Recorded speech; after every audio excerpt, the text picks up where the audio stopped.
Hello guys, अगर fact channel में लोगो सही नहीं होता है ना, तो आपका चैनल प्रोफेशनल नहीं लगता। तो आप इसे कैसे प्रोफेशनल बना सकते हो, तो आप इस वीडियो को अंत तक देखते रहो, काफी मजा आने वाला है। एंड वीडियो अच्छा लगे तो लाइक जरूर करना। एंड यहाँ पर मैं बात करूंगा कि आप इस तरह का लोगो कैसे बना सकते हो।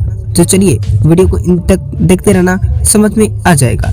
तो आपके पास एक ऐप होना चाहिए जिसका नाम है पिक्सेल लैब। ये प्ले स्टोर पर आपको मिल जाएगा, लिंक डिस्क्रिप्शन में है, डाउनलोड भी कर लेना वहां से, नॉट ए प्रॉब्लम। ठीक है, तो चलिए यहाँ से चलते हैं सबसे पहले मोबाइल के स्क्रीन पे।